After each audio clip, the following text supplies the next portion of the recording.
नमस्कार। खबरों के इस बुलेटिन विच तुहाडा स्वागत है। मैं हाँ जसप्रीत सिंह। पहला पेश ने चोणवीआं खबरां। प्रधानमंत्री नरेंद्र मोदी ने कहा है कि कोरोना महामारी के इस दौर विच स्टार्टअप्स की भूमिका बहुत अहम रही है और भारत के IT सैक्टर ने पूरे विश्व नूं सेवावां दित्तियां ने। वीवाटैक समागम नूं संबोधन करदिआं प्रधानमंत्री ने कहा कि डिजिटल तकनीक ने सानूं मुसीबतां दा सामना करन अते गरीबां तक पहुंचण विच मदद कीती।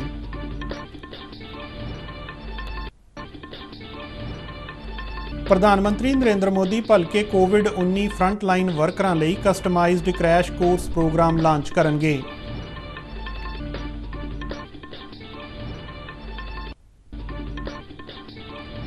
प्रधानमंत्री नरेंद्र मोदी की अगवाई विच होई केंद्रीय कैबिनेट की मीटिंग दौरान DAP खाद ते सबसिडी प्रति बैग 700 रुपए वधाउण नूं मंजूरी। हुण DAP ते प्रति बैग कुल सबसिडी 1200 रुपए होवेगी। कैबिनेट ने गहरे सागर मिशन नूं भी मंजूरी दित्ती।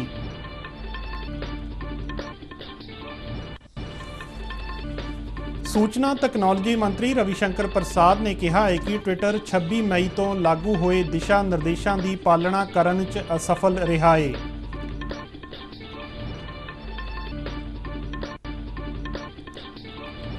टैलीकॉम रैगूलेटरी अथॉरिटी ने लोगों की सहूलत लई TV channel selector portal launch किया।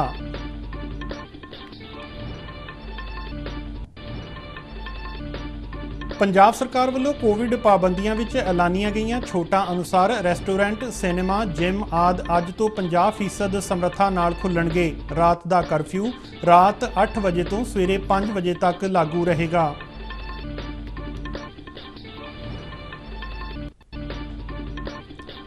पंजाब सरकार वालों समाज के सारे ही वर्गां के नागरिकों को कोविड टीकाकरण मुहिम अधीन लियाउण दा फैसला। सेहत मंत्री सिद्धू अनुसार केंद्र सरकार तो हुण तक प्राप्त होईयां कोविड टीके दीयां 6 लाख खुराकां विचों 5,30,000 तो वध खुराकां लाभपात्रियों नूं दित्तियां जा चुकियां ने। ते हुण खबरां विस्तार नाल। प्रधानमंत्री नरेंद्र मोदी ने कहा है कि कोरोना महामारी के इस दौर विच स्टार्टअप्स की भूमिका बहुत अहम रही है और भारत के IT सैक्टर ने पूरे विश्व नूं सेवावां दित्तियां ने। वीवाटैक के 5वें समागम नूं संबोधन करदिआं नरेंद्र मोदी ने कहा कि जिथे सम्मेलन नाकाम हो जाते हैं उत्थे नवाचार मदद कर सकता है। उन्होंने कहा कि कोविड ने साडे रवायती तरीकों का परीक्षण किया और डिजिटल तकनीक ने सानूं मुसीबतां का सामना करन अते गरीबां तक पहुंचण विच मदद की।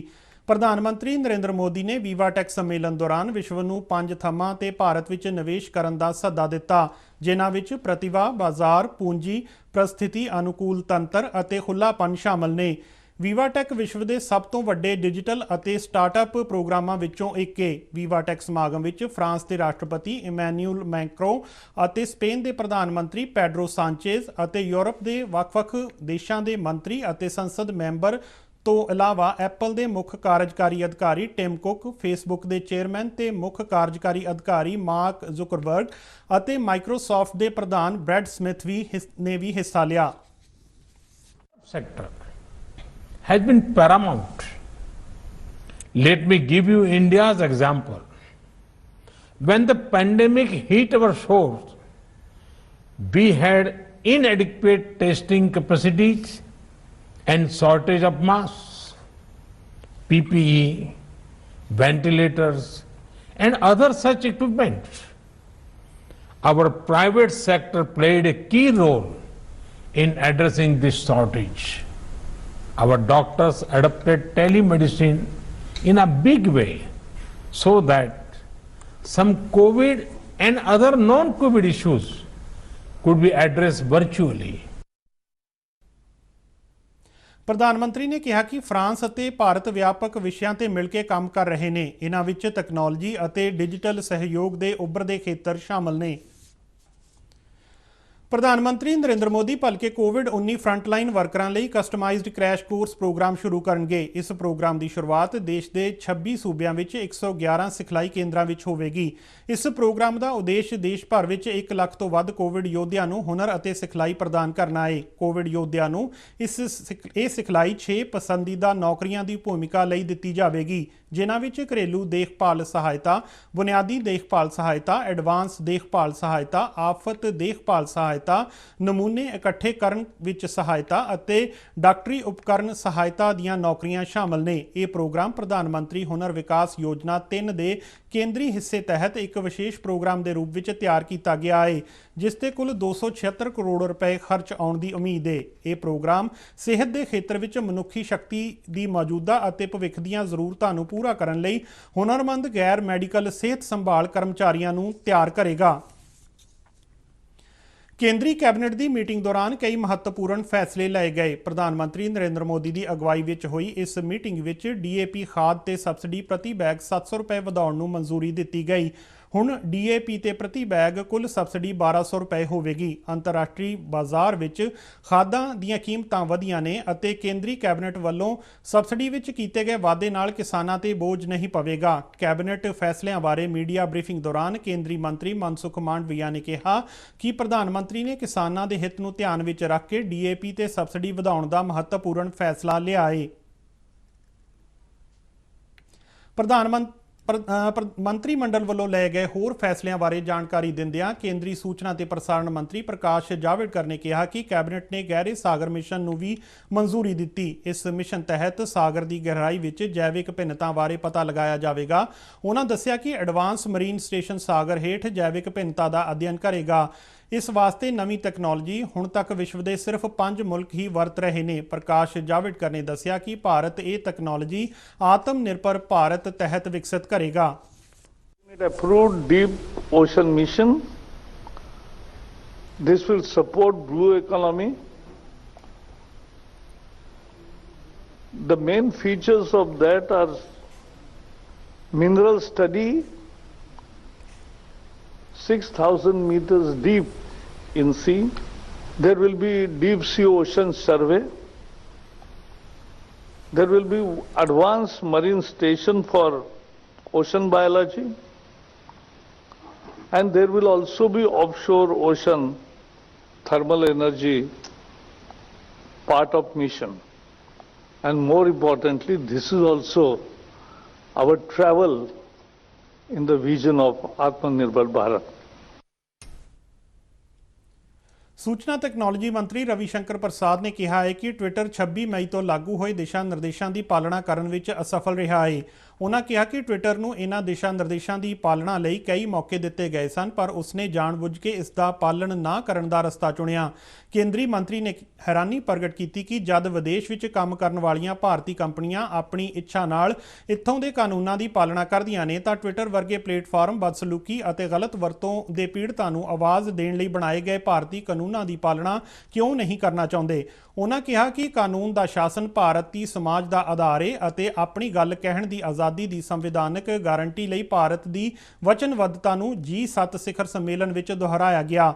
ਰਵੀ ਸ਼ੰਕਰ ਪ੍ਰਸਾਦ ਨੇ ਕਿਹਾ ਕਿ ਜੇ ਕੋਈ ਵਿਦੇਸ਼ੀ ਸੰਸਥਾ ਇਹ ਮੰਨਦੀ ਹੈ ਕਿ ਉਹ ਇੱਥੋਂ ਦੇ ਕਾਨੂੰਨ ਦਾ ਪਾਲਣ ਨਾ ਕਰਕੇ ਭਾਸ਼ਣ ਦੀ ਸੁਤੰਤਰਤਾ ਦੇ ਸਮਰਥਕ ਦੇ ਰੂਪ ਵਿੱਚ ਖੁਦ ਨੂੰ ਪੇਸ਼ ਕਰ ਸਕਦੀ ਹੈ ਤਾਂ ਅਜਿਹੀਆਂ ਕੋਸ਼ਿਸ਼ਾਂ ਗਲਤ ਨੇ। ਉਹਨਾਂ ਕਿਹਾ ਕਿ ਉਦਾਹਰਨ ਦੇ ਤੌਰ ਤੇ ਉੱਤਰ ਪ੍ਰਦੇਸ਼ ਵਿੱਚ ਜੋ ਹੋਇਆ ਉਹ ਫਰਜ਼ੀ ਖਬਰਾਂ ਖਿਲਾਫ ਲੜਨ ਵਿੱਚ ਟਵਿੱਟਰ ਦੀ ਮਨਮਾਨੀ ਦਾ ਉਦਾਹਰਣ ਹੈ। ਉਹਨਾਂ ਕਿਹਾ ਕਿ ਟਵਿੱਟਰ ਜੋ ਆਪਣੇ ਤੱਥ ਜਾਂਚ ਤੰਤਰ ਬਾਰੇ ਬਹੁਤ ਉਤਸ਼ਾਹਿਤ ਰਿਹਾ ਹੈ, ਉਸ ਦਾ ਉੱਤਰ ਪ੍ਰਦੇਸ਼ ਵਰਗੇ ਅਨੇਕ ਮਾਮਲਿਆਂ ਵਿੱਚ ਕਾਰਵਾਈ ਕਰਨ ਵਿੱਚ ਨਾਕਾਮ ਰਹਿਣਾ ਹੈਰਾਨ ਕਰਨ ਵਾਲਾ ਹੈ ਅਤੇ ਇਹ ਭਰਮ ਪੈਦਾ ਕਰਨ ਵਾਲੀ ਸੂਚਨਾ ਨਾਲ ਲੜਨ ਲਈ ਉਸ ਦੀ ਮਾੜੀ ਨੀਅਤ ਦਿਖਾਉਂਦਾ ਹੈ। Telecom regulatory authority of India ਨੇ TV channel selector portal launch ਕੀਤਾ ਹੈ। ਇਹ ਪੋਰਟਲ ਉਹਨਾਂ ਗਾਹਕਾਂ ਦੀ ਸਹਾਇਤਾ ਕਰੇਗਾ ਜਿਨ੍ਹਾਂ ਕੋਲ ਆਪਣੇ ਮੋਬਾਈਲ ਫੋਨ ਨਹੀਂ ਨੇ ਪਰ ਉਹ TV ਚੈਨਲਾਂ ਦੀ ਚੋਣ ਲਈ ਵੈਬ ਬਰਾਊਜ਼ਰ ਇਸਤੇਮਾਲ ਕਰਨ ਦੇ ਇੱਛੁਕ ਨੇ। ਇਸ ਪੋਰਟਲ ਨਾਲ ਗਾਹਕ DTH ਅਤੇ ਕੇਬਲ ਆਪਰੇਟਰ ਵੱਲੋਂ ਉਪਲਬਧ ਕਰਵਾਏ ਗਏ ਸਾਰੇ ਚੈਨਲ ਦੇਖ ਸਕਣਗੇ ਅਤੇ ਉਹਨਾਂ ਚੈਨਲਾਂ ਨੂੰ ਹਟਾ ਸਕਣਗੇ ਜਿਨ੍ਹਾਂ ਨੂੰ ਉਹ ਦੇਖਣਾ ਨਹੀਂ ਚਾਹੁੰਦੇ ਹੋਣਗੇ। ਭਾਰਤੀ ਜਨਤਾ ਪਾਰਟੀ ਦੀ ਉੱਚ ਪੱਧਰੀ ਮੀਟਿੰਗ ਤੋਂ ਬਾਅਦ ਪੰਜਾਬ ਨਾਲ ਸੰਬੰਧਿਤ 6 ਅਹਿਮ ਸ਼ਖਸੀਅਤਾਂ ਨਵੀਂ ਦਿੱਲੀ ਵਿੱਚ ਭਾਜਪਾ ਦੇ ਹੈੱਡਕੁਆਰਟਰ ਤੇ ਪੰਜਾਬ ਪ੍ਰਧਾਨ ਅਸ਼ਵਨੀ ਸ਼ਰਮਾ ਦੀ ਮੌਜੂਦਗੀ ਵਿੱਚ ਭਾਰਤੀ ਜਨਤਾ ਪਾਰਟੀ ਵਿੱਚ ਸ਼ਾਮਲ ਹੋ ਗਈਆਂ। ਇਸ ਸਮੇਂ ਪੰਜਾਬ ਦੇ ਭਾਜਪਾ ਪ੍ਰਧਾਨ ਅਸ਼ਵਨੀ ਸ਼ਰਮਾ, ਜਨਰਲ ਸਕੱਤਰ ਇੰਚਾਰਜ ਦੁਸ਼ਯੰਤ ਗੌਤਮ ਅਤੇ ਕੇਂਦਰੀ ਮੰਤਰੀ ਗਜੇਂਦਰ ਸਿੰਘ ਸ਼ੇਖਾਵਤ ਵੀ ਮੌਜੂਦ ਸਨ। ਭਾਜਪਾ ਵਿੱਚ ਸ਼ਾਮਲ ਹੋਣ ਵਾਲਿਆਂ ਵਿੱਚ all India Sikh student federation ਦੇ ਸਾਬਕਾ ਪ੍ਰਧਾਨ ਹਰਿੰਦਰ ਸਿੰਘ ਕਾਲੋਂ, ਸਾਬਕਾ federation leader Kuldeep Singh Kalon, farms intellectual front Patiala ਦੇ ਪ੍ਰਧਾਨ ਐਡਵੋਕੇਟ ਜਗਮੋਹਨ ਸਿੰਘ ਸੈਣੀ, ਮੋਹਾਲੀ ਤੋਂ ਐਡਵੋਕੇਟ ਨਿਰਮਲ ਸਿੰਘ, ਗੁਰੂ ਕਾਂਸ਼ੀ ਯੂਨੀਵਰਸਿਟੀ ਦੇ ਉਪ ਕੁਲਪਤੀ ਜਸਵਿੰਦਰ ਸਿੰਘ ਢਿੱਲੋਂ ਅਤੇ ਕਰਨਲ ਜੈਬੰਸ ਸਿੰਘ ਸ਼ਾਮਲ ਸਨ। ਇਸ ਮੌਕੇ ਅਸ਼ਵਨੀ ਸ਼ਰਮਾ ਨੇ ਕਿਹਾ ਕਿ ਪੰਜਾਬ ਅਮਨ ਅਤੇ ਵਿਕਾਸ ਚਾਹੁੰਦਾ ਹੈ ਅਤੇ ਅਜਿਹੇ ਪ੍ਰਭਾਵਸ਼ਾਲੀ ਲੋਕਾਂ ਦੇ ਭਾਜਪਾ ਵਿੱਚ ਸ਼ਾਮਲ ਹੋਣ ਨਾਲ ਅਮਨ ਚਾਹੁਣ ਵਾਲੇ ਲੋਕਾਂ ਦਾ ਵਿਸ਼ਵਾਸ ਹੋਰ ਵਧੇਗਾ। ਪੰਜਾਬ ਸਰਕਾਰ ਵੱਲੋਂ ਬੀਤੇ ਦਿਨ ਐਲਾਨੀਆਂ ਗਈਆਂ ਪਾਬੰਦੀਆਂ ਵਿੱਚ ਛੋਟਾਂ ਅੱਜ ਤੋਂ ਲਾਗੂ ਹੋ ਰਹੀਆਂ ਨੇ।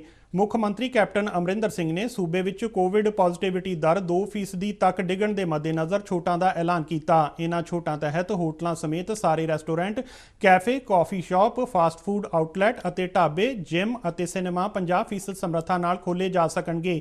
ਵਿਆਹ ਅਤੇ ਸੰਸਕਾਰ ਸਮੇਤ ਇਕੱਠਾਂ ਉੱਤੇ ਵਿਅਕਤੀਆਂ ਦੀ ਗਿਣਤੀ 20 ਤੋਂ 50 ਤੱਕ ਵਧਾਈ ਗਈ ਹੈ। ਨਵੀਆਂ ਹਦਾਇਤਾਂ 25 ਜੂਨ ਤੱਕ ਲਾਗੂ ਰਹਿਣਗੀਆਂ ਅਤੇ ਉਸ ਤੋਂ ਬਾਅਦ ਦੁਬਾਰਾ ਸਮੀਖਿਆ ਕੀਤੀ ਜਾਵੇਗੀ। ਸੂਬੇ ਭਰ ਵਿੱਚ ਰਾਤ ਦਾ ਕਰਫਿਊ ਰਾਤ 8 ਵਜੇ ਤੋਂ ਸਵੇਰ ਦੇ 5 ਵਜੇ ਤੱਕ ਅਤੇ ਵੀਕਐਂਡ ਕਰਫਿਊ ਸ਼ਨੀਵਾਰ ਨੂੰ ਰਾਤ 8 ਵਜੇ ਤੋਂ ਸੋਮਵਾਰ ਸਵੇਰੇ 5 ਵਜੇ ਤੱਕ ਲਾਗੂ ਰਹੇਗਾ, ਜਦਕਿ ਛੋਟ ਵਾਲੀਆਂ ਗਤੀਵਿਧੀਆਂ ਸਮੇਤ ਜ਼ਰੂਰੀ ਵਸਤਾਂ ਦੀਆਂ ਗਤੀਵਿਧੀਆਂ ਨੂੰ ਕਰਫਿਊ ਬੰਦਿਸ਼ਾਂ ਤੋਂ ਛੋਟ ਰਹੇਗੀ। ਬਾਰ, ਪੱਬ ਤੇ ਅਹਾਤੇ ਹਾਲੇ ਬੰਦ ਰਹਿਣਗੇ। ਸਾਰੀਆਂ ਵਿਦਿਅਕ ਸੰਸਥਾਵਾਂ ਜਿਵੇਂ ਕਿ ਸਕੂਲ, ਕਾਲਜ ਵੀ ਹਾਲੇ ਬੰਦ ਹੀ ਰਹਿਣਗੇ। ਜ਼ਿਲ੍ਹਾ ਅਥਾਰਟੀਆਂ ਨੂੰ ਸਥਾਨਕ ਸਥਿਤੀਆਂ ਅਨੁਸਾਰ ਗੈਰ ਜ਼ਰੂਰੀ ਵਸਤਾਂ ਦੀਆਂ ਦੁਕਾਨਾਂ ਐਤਵਾਰ ਸਮੇਤ ਖੋਲ੍ਹਣ ਬਾਰੇ ਸਮਾਂ ਨਿਰਧਾਰਤ ਕਰਨ ਲਈ ਆਖਿਆ ਗਿਆ ਹੈ, ਜਦੋਂ ਕਿ ਇਹ ਯਕੀਨੀ ਬਣਾਇਆ ਜਾਵੇ ਕਿ ਭੀੜ ਇਕੱਠੀ ਨਾ ਹੋਵੇ। ਪੰਜਾਬ ਸਰਕਾਰ ਨੇ ਸਮਾਜ ਦੀਆਂ ਸਾਰੀਆਂ ਹੀ ਸ਼੍ਰੇਣੀਆਂ ਦੇ ਨਾਗਰਿਕਾਂ ਨੂੰ ਕੋਵਿਡ ਟੀਕਾਕਰਨ ਮੁਹਿੰਮ ਅਧੀਨ ਕਵਰ ਕਰਨ ਦਾ ਫੈਸਲਾ ਕੀਤਾ ਹੈ। ਸੂਬੇ ਦੇ ਸਿਹਤ ਤੇ ਪਰਿਵਾਰ ਭਲਾਈ ਮੰਤਰੀ ਬਲਵੀਰ ਸਿੰਘ ਸਿੱਧੂ ਨੇ ਚੰਡੀਗੜ੍ਹ ਵਿੱਚ ਦੱਸਿਆ ਕਿ ਇਹਨਾਂ ਸ਼੍ਰੇਣੀਆਂ ਵਿੱਚ ਸਿਹਤ ਸੰਭਾਲ ਕਰਮਚਾਰੀ, ਫਰੰਟਲਾਈਨ ਵਰਕਰ, ਬਜ਼ੁਰਗ ਨਾਗਰਿਕ, ਵਿਦਿਆਰਥੀ, ਵਿਦੇਸ਼ੀ ਯਾਤਰੀ, ਰਜਿਸਟਰਡ ਅਤੇ ਅਨਰਜਿਸਟਰਡ ਮਜ਼ਦੂਰ ਸ਼ਾਮਲ ਨੇ। ਉਹਨਾਂ ਕਿਹਾ ਕਿ ਸਰਕਾਰ ਕੋਲ ਲੋਕਾਂ ਨੂੰ ਟੀਕਾ ਲਗਾਉਣ ਲਈ ਕੇਂਦਰ ਸਰਕਾਰ ਤੋਂ ਕੋਵੈਕਸੀਨ ਅਤੇ ਕੋਵਿਸ਼ੀਲਡ ਟੀਕੇ ਦੀਆਂ 5,98,060 ਖੁਰਾਕਾਂ ਪ੍ਰਾਪਤ ਹੋਈਆਂ ਨੇ, ਜਦਕਿ ਸਰਕਾਰ ਨੇ ਕੋਵੈਕਸੀਨ ਦੀਆਂ ਤਕਰੀਬਨ 1,50,850 ਖੁਰਾਕਾਂ ਖਰੀਦੀਆਂ ਨੇ। ਉਹਨਾਂ ਕਿਹਾ ਕਿ ਕੇਂਦਰ ਵੱਲੋਂ ਪ੍ਰਾਪਤ ਟੀਕੇ ਦੀਆਂ ਖੁਰਾਕਾਂ ਵਿੱਚ 4,90,041 ਅਤੇ ਸੂਬੇ ਵੱਲੋਂ ਖਰੀਦੀਆਂ ਗਈਆਂ ਖੁਰਾਕਾਂ ਵਿੱਚੋਂ 66,032 ਖੁਰਾਕਾਂ ਲਾਭਪਾਤਰੀਆਂ ਨੂੰ ਦਿੱਤੀਆਂ ਜਾ ਚੁੱਕੀਆਂ ਨੇ। ਉਹਨਾਂ ਦੱਸਿਆ ਕਿ ਪੰਜਾਬ ਸਰਕਾਰ ਨੇ 13 ਜੂਨ ਤੱਕ ਕੋਵਿਸ਼ੀਲਡ ਦੀਆਂ 5,86,000 ਖੁਰਾਕਾਂ ਹਾਸਲ ਕੀਤੀਆਂ ਸਨ, ਜਿਨ੍ਹਾਂ ਵਿੱਚੋਂ 5,30,000 ਖੁਰਾਕਾਂ ਲਾਭਪਾਤਰੀਆਂ ਨੂੰ ਦਿੱਤੀਆਂ ਜਾ ਚੁੱਕੀਆਂ ਨੇ। ਉਹਨਾਂ ਦੱਸਿਆ ਕਿ ਸਿਹਤ ਸੰਭਾਲ ਕਰਮਚਾਰੀਆਂ, ਫਰੰਟਲਾਈਨ ਵਰਕਰਾਂ, 18 ਤੋਂ 45 ਅਤੇ ਇਸ ਤੋਂ ਉੱਪਰ ਦੇ ਲੋਕਾਂ ਦੀਆਂ ਤਕਰੀਬਨ ਸਾਰੀਆਂ ਹੀ ਸ਼੍ਰੇਣੀਆਂ ਨੂੰ ਹੁਣ ਤੱਕ ਕੋਵਿਡ ਟੀਕੇ ਦੀਆਂ 58,15,000 ਤੋਂ ਵੱਧ ਖੁਰਾਕਾਂ ਦਿੱਤੀਆਂ ਜਾ ਚੁੱਕੀਆਂ ਨੇ ਅਤੇ ਹੁਣ ਟੀਕਾਕਰਨ ਦੀ ਮੁਹਿੰਮ ਨੂੰ ਸਮਾਜ ਦੀਆਂ ਸਾਰੀਆਂ ਹੀ ਸ਼੍ਰੇਣੀਆਂ ਤੱਕ ਵਧਾ ਦਿੱਤਾ ਗਿਆ ਹੈ।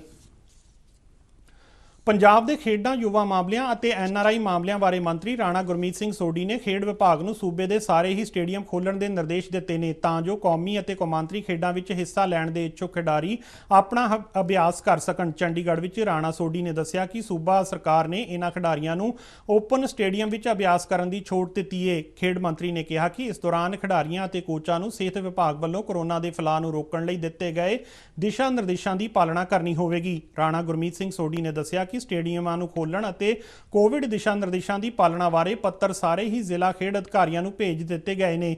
ਉਹਨਾਂ ਕਿਹਾ ਕਿ ਮੁੱਖ ਮੰਤਰੀ ਕੈਪਟਨ ਅਮਰਿੰਦਰ ਸਿੰਘ ਦੀ ਅਗਵਾਈ ਵਾਲੀ ਸਰਕਾਰ ਕੌਮੀ ਅਤੇ ਕੌਮਾਂਤਰੀ ਪੱਧਰ ਦੀਆਂ ਖੇਡਾਂ ਲਈ ਆਪਣੇ ਸਾਰੇ ਵਸੀਲੇ ਵਰਤੋਂ ਵਿੱਚ ਲਿਆ ਰਹੀ ਹੈ ਅਤੇ ਖੇਡ ਵਿਭਾਗ ਸੂਬੇ ਵਿੱਚ ਖੇਡਾਂ ਨੂੰ ਸਾਜ਼ਗਾਰ ਮਾਹੌਲ ਦੇਣ ਲਈ ਦਿਨ-ਰਾਤ ਕੰਮ ਕਰ ਰਿਹਾ ਹੈ। ਇਸੇ ਦੌਰਾਨ ਖੇਡਾਂ ਅਤੇ ਯੁਵਾ ਸੇਵਾਵਾਂ ਵਿਭਾਗ ਦੇ ਵਿਸ਼ੇਸ਼ ਸਕੱਤਰ ਕਮ ਡਾਇਰੈਕਟਰ ਖੇਡਾਂ DPS ਖਰਬੰਦਾ ਨੇ ਦੱਸਿਆ ਕਿ ਜ਼ਿਲ੍ਹਾ ਖੇਡ ਅਧਿਕਾਰੀਆਂ ਨੂੰ ਖਿਡਾਰੀਆਂ ਲਈ ਸਟੇਡੀਅਮ ਖੋਲ੍ਹਣ ਅਤੇ ਕੋਵਿਡ ਪ੍ਰੋਟੋਕਾਲ ਨੂੰ ਯਕੀਨੀ ਬਣਾਉਣ ਲਈ ਪੂਰਨ ਤੌਰ ਤੇ ਪ੍ਰਬੰਧ ਕਰਨ ਲਈ ਆਖਿਆ ਗਿਆ ਹੈ। ਦੱਖਣ ਪੱਛਮੀ ਮੌਨਸੂਨ ਨੇ ਗੰਗਾ ਖੇਤਰ, ਪੱਛਮੀ ਬੰਗਾਲ, ਝਾਰਖੰਡ, ਬਿਹਾਰ ਅਤੇ ਪੂਰਬੀ ਮੱਧ ਪ੍ਰਦੇਸ਼ ਵਿੱਚ ਜ਼ੋਰ ਫੜਨਾ ਸ਼ੁਰੂ ਕਰ ਦਿੱਤਾ ਹੈ। ਇਹ ਪੱਛਮੀ ਉੱਤਰ ਪ੍ਰਦੇਸ਼, ਉੱਤਰਾਖੰਡ, ਹਿਮਾਚਲ ਪ੍ਰਦੇਸ਼, ਕੋਂਕਣ, ਗੋਆ ਅਤੇ ਅੰਦਰੂਨੀ ਕਰਨਾਟਕ ਵਿੱਚ ਸਰਗਰਮ ਰਿਹਾ, ਜਦੋਂ ਕਿ ਇਹ ਤਟਵਰਤੀ ਆਂਧਰਾ ਪ੍ਰਦੇਸ਼ ਵਿੱਚ ਕਮਜ਼ੋਰ ਰਿਹਾ ਸੀ। ਭਾਰਤੀ ਮੌਸਮ ਵਿਭਾਗ ਅਨੁਸਾਰ ਰਾਜਸਥਾਨ, ਗੁਜਰਾਤ, ਪੰਜਾਬ, ਹਰਿਆਣਾ ਅਤੇ ਦਿੱਲੀ ਦੇ ਬਾਕੀ ਹਿੱਸਿਆਂ ਵਿੱਚ ਮੌਨਸੂਨ ਦੇ ਹੋਰ ਅੱਗੇ ਵਧਣ ਲਈ ਹਾਲਾਤ ਢੁਕਵੇਂ ਨਹੀਂ ਨੇ। ਅਗਲੇ 5 ਦਿਨਾਂ ਦੌਰਾਨ ਇਹ ਉੱਤਰ ਪ੍ਰਦੇਸ਼ ਦੇ ਕਈ ਹੋਰ ਖੇਤਰਾਂ ਵਿੱਚ ਕਮਜ਼ੋਰ ਪੈ ਸਕਦਾ ਹੈ, ਜਦਕਿ ਪੂਰਬੀ ਉੱਤਰ ਪ੍ਰਦੇਸ਼ ਵਿੱਚ ਮੌਜੂਦਾ ਚੱਕਰਵਾਤੀ ਗੇੜ ਨਾਲ ਇਹ ਹੇਠਲੇ ਪੱਧਰਾਂ ਤੇ ਆ ਸਕਦਾ ਹੈ। ਇਸੇ ਦੌਰਾਨ ਬਿਹਾਰ ਵਿੱਚ ਮੌਨਸੂਨ ਦੀ ਪਹਿਲੀ ਤੇਜ਼ ਬਾਰਿਸ਼ ਹੋਣ ਨਾਲ ਕਈ ਦਰਿਆਵਾਂ ਦੇ ਪਾਣੀ ਦਾ ਪੱਧਰ ਬਹੁਤ ਜ਼ਿਆਦਾ ਵੱਧ ਗਿਆ ਹੈ, ਜਿਸ ਨਾਲ ਹੜ੍ਹ ਆਉਣ ਦਾ ਖਤਰਾ ਪੈਦਾ ਹੋ ਗਿਆ ਹੈ। ਸੂਬਾ ਸਰਕਾਰ ਨੇ ਅਧਿਕਾਰੀਆਂ ਨੂੰ ਹੜ੍ਹ ਆਉਣ ਦੀ ਕਿਸੇ ਵੀ ਤਰ੍ਹਾਂ ਦੀ ਸੰਭਾਵਿਤ ਸਥਿਤੀ ਤੇ ਨਜ਼ਰ ਰੱਖਣ ਅਤੇ ਢੁਕਵੇਂ ਉਪਰਾਲੇ ਕਰਨ ਦੀ ਹਦਾਇਤ ਦਿੱਤੀ ਹੈ। ਮੌਸਮ ਵਿਭਾਗ ਅਨੁਸਾਰ ਕੱਲ ਹਰਿਆਣਾ, ਚੰਡੀਗੜ੍ਹ, ਦਿੱਲੀ, ਮੱਧ ਪ੍ਰਦੇਸ਼ ਅਤੇ ਛੱਤੀਸਗੜ੍ਹ ਦੇ ਕਈ ਹਿੱਸਿਆਂ ਵਿੱਚ ਦਿਨ ਦਾ ਤਾਪਮਾਨ ਆਮ ਨਾਲੋਂ 5.1 ਡਿਗਰੀ ਸੈਲਸੀਅਸ ਜਾਂ ਇਸ ਤੋਂ ਘੱਟ ਦਰਜ ਕੀਤਾ ਗਿਆ। ਵਿਭਾਗ ਦੇ ਚੰਡੀਗੜ੍ਹ ਸਥਿਤ ਦਫ਼ਤਰ ਨੇ ਅੱਜ ਅਤੇ ਕੱਲ ਪੰਜਾਬ ਦੇ ਜ਼ਿਆਦਾਤਰ ਹਿੱਸਿਆਂ ਵਿੱਚ ਆਮ ਤੌਰ ਤੇ ਮੌਸਮ ਖੁਸ਼ਕ ਰਹਿਣ ਦੀ ਭਵਿੱਖਬਾਣੀ ਕੀਤੀ ਹੈ। ਇਸ ਦੇ ਨਾਲ ਹੀ ਖਬਰਾਂ ਦਾ ਇਹ ਬੁਲੇਟਿਨ ਖਤਮ ਹੁੰਦਾ ਹੈ। ਨਮਸਕਾਰ।